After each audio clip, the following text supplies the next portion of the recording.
كشف مصدر مسؤول داخل الأهلي المصري حقيقة تفاوض النادي مع البرتغالي جوزيه مورينيو لقيادة الفريق الأحمر خلال المرحلة المقبلة. وكان نادي الأهلي المصري قد أعلن منذ أيام إقالة مدربه الإسباني خوسيه ريبيرو لسوء النتائج، وهو نفس الأمر الذي حدث أيضا مع مورينيو في فنربخشة التركي. وظهرت بعض الأنباء خلال الساعات الأخيرة تفيد بأن الأهلي يتواصل مع مورينيو، غير أنه أبدى عدم اهتمامه بعرض النادي المصري. ونفى مصدر داخل الأهلي هذه الأنباء، مؤكدا أن التفاوض مع مورينيو أمر غير منطقي. وأضاف: من الوارد أن يكون أحد وكلاء اللاعبين تحدث باسم الأهلي. الأكيد أنه لم يحدث أي تواصل مباشر من النادي مع مورينيو، خصوصا أنه يحصل على 10 ملايين دولار سنويا، وهذا الرقم قد أضعف قدرات النادي.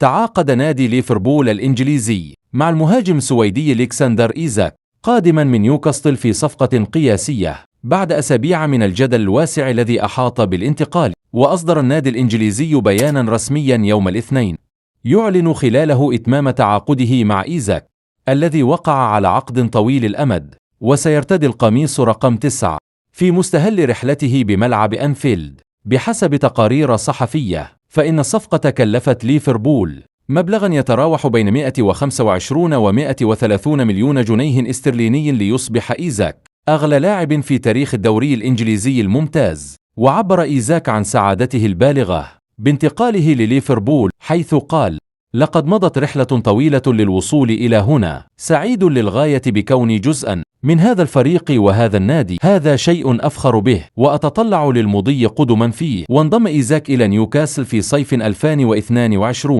قادما من ريال سوسيداد ليسجل معه 62 هدفا خلال 109 مباريات.